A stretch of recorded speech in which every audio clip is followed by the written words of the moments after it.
have the absolute pleasure of introducing one of my friends who I've recently met. She's currently down in Texas. Her name is Mickaela McNatt. And Mickaela is a trainer in neuro-linguistic programming, a master success coach, and Reiki master.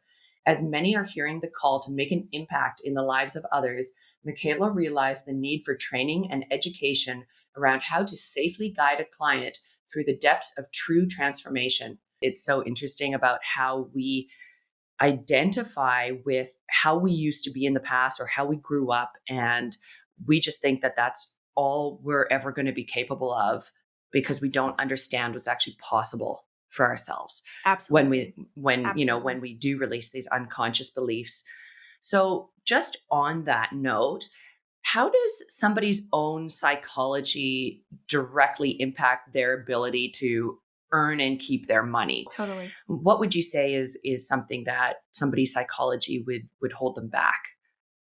Totally. So I want to start this conversation with the awareness that we are essentially walking sponges for the first several years of our life. Maybe you've had this conversation here, so it might be a recap for some of you, but maybe this is new information for others. So let's just take a second to talk about that.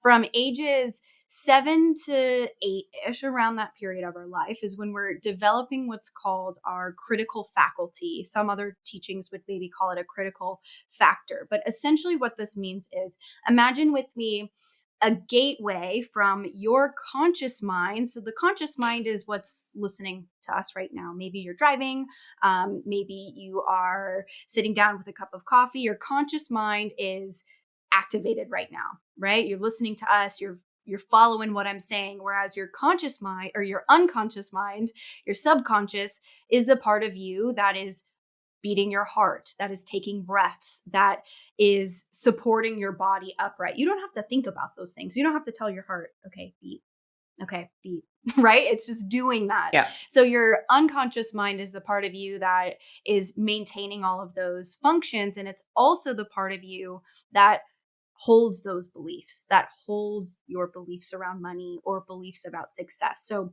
back to this critical faculty part, the critical faculty is a gateway between your conscious and unconscious mind. So up until age 6, 7, 8, that critical faculty wasn't fully developed. It was wide open. So everything that you saw, everything that you modeled, everything that your parents or guardians told you about money, you just absorbed like a sponge because you didn't have this critical thinking ability to say, oh, that's empowering. I'm going to take that in as belief. Or that's maybe not the best for me. I'm going to leave that. Up until age 7 to 8, you didn't have that ability. So you were this sponge. You just soaked it all in. Now, on the other side of that, right, once the critical faculty has been developed, and now all of us, right, we can be walking down the street, and if someone says, your outfit's ugly, you could say, well, no, my outfit's fabulous. I'm not going to accept that, right? You can say, no, I don't want that, because you have that critical faculty in place. Whereas when you were a little kid, you didn't have that. So on the topic of money, when you saw your parents fighting about money, and it was just this constant stress in the family of, someone spending more than the other one wants to, or there's never enough, or, oh my God, how could you spend that much on, the grocery run? If that is what you saw, then money and stress and fighting is now entangled. If you were told often, well, who do you think you are to want that? We don't make that kind of money. Our family's not that type of earner. Who do you think you are to want that outfit or want to go on that school trip, or all of these little things we soaked up. So now in adulthood, as you get married, or as you share finances with a partner, or you just begin to start paying your own bills and you start to manage your own money, all of that stuff is still there. And for many of us, we weren't taught an empowering way to call money forward, hold money, invest money, for many of us, money was always it was taboo, one. So we didn't grow up talking about money with our friends. And two, many of us, money was a stress in our family. There was never enough, or there wasn't enough to do the things that we wanted to do.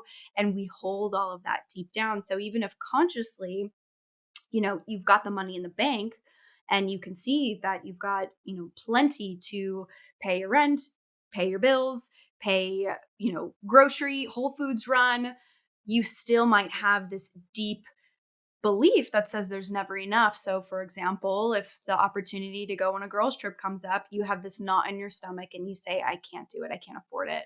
Or what if I spend that money and it doesn't come back? So, there are infinite ways that these unconscious beliefs can begin to manifest in our day to day. And those are just a couple of them. And that's really where we have to take responsibility and be at cause, knowing we can change it.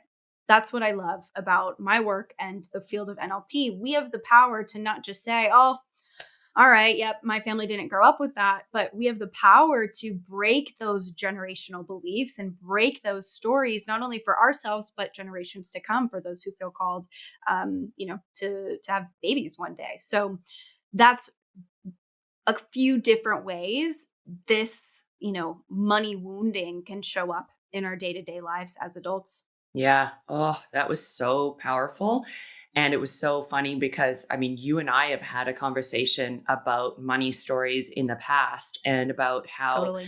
generational trauma can be passed down the lineage. And it's our responsibility to break that cycle before passing, our own money stories or our new money stories as we're untangling our unconscious from our conscious and saying, right. Okay. This just because my parents were fighting about money and there was one spender or one saver or the operating from a scarcity mindset place doesn't mean I Totally. have to pass that on to my children and into my own relationship with my partner, because it is our responsibility to change that narrative about how we operate with money. And one of the things that we talked about is looking at money as if it's a friend.